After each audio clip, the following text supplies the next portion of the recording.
Today, well, do you really want to get that equity out?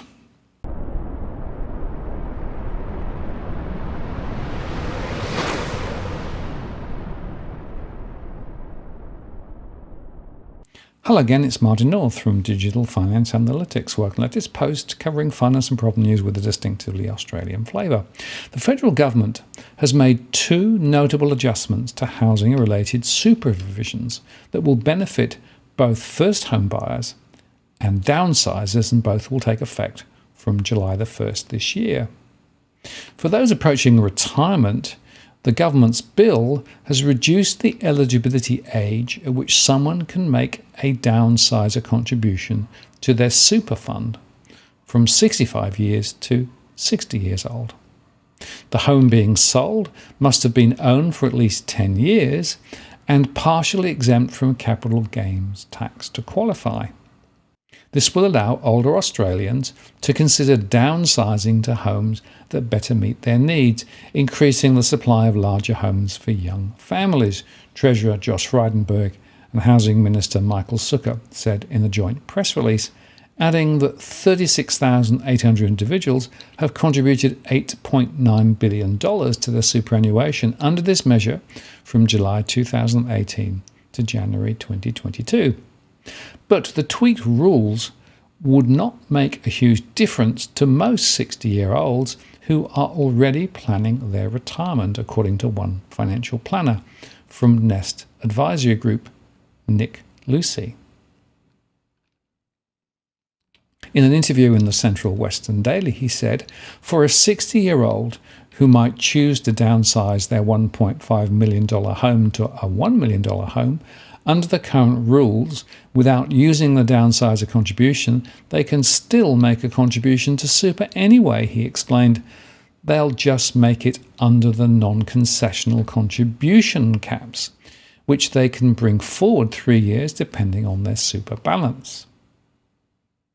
Elsewhere, for prospective first home buyers, the bill has increased the maximum amount of voluntary contributions that can be released under the First Home Saver Scheme, the FHSS scheme, from $30,000 to $50,000.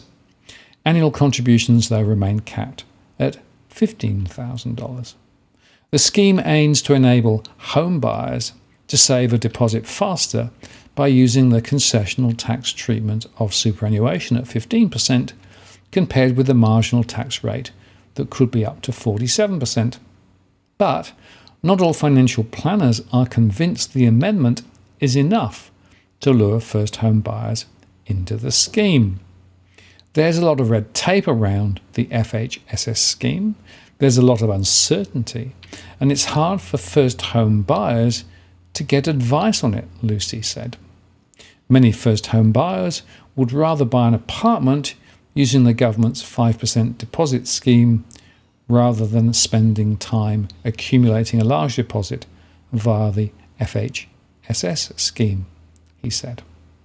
Now, I want to make the point here that once again, we are seeing more fiddling at the edges by the government, trying to push people into particular directions and frankly making the market less and less natural and more controlled.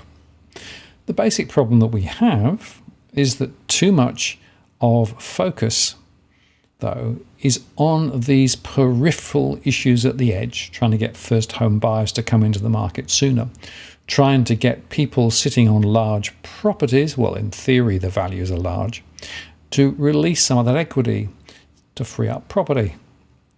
What we've missed here, though, is that all of these are not addressing the fundamental structural issues that we face. And as I've shown over the last few days, as I looked at mortgage stress, housing affordability, and the risks of social destruction and the ungluing of the social norms, all of these are being generated by poor government policy that have been around for at least 30 years. And frankly, my problem is that Michael Sukkar and Josh Frydenberg and the Reserve Bank and others are just making things worse by not tackling the underlying structural issues that have been driving things in the wrong direction for such a long time. The bottom line is this: we're going to see more fragmented responses, more quick fixes, which probably sound good over an election cycle, but actually are completely destructive to society, to the true value of property, and enabling people to live the life that they would aspire to live.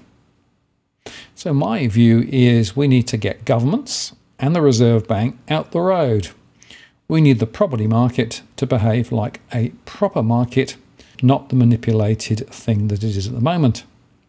Because the result of what's happening to date is the destruction of the middle class and the creation of a divide between the small proportion of the population that's very affluent and feeling very good about themselves, and a large proportion of people who feel that they will never get into the property market, or if they try to, they'll be leveraged to the hilt.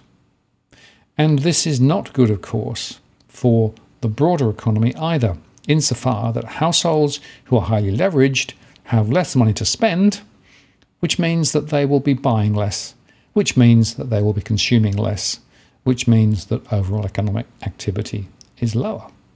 And all of this fixation on trying to stimulate the property sector is also directing investment away from where it should be going, which is targeting manufacturing and small business development. I have many small businesses in my surveys who want to get capital to invest and to grow, but there is no way that they can access it. As a result of that, those businesses shrink and die, and we're seeing quite a few actually looking as though they're going to disappear over the next 12 months or so, rather than growing. So we have a completely malaligned economy at the moment.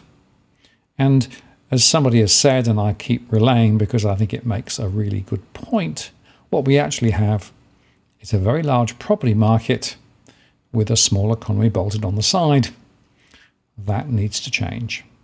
I'm Martin North from Digital Finance Analytics. Many thanks for watching, and I'll see you again next time.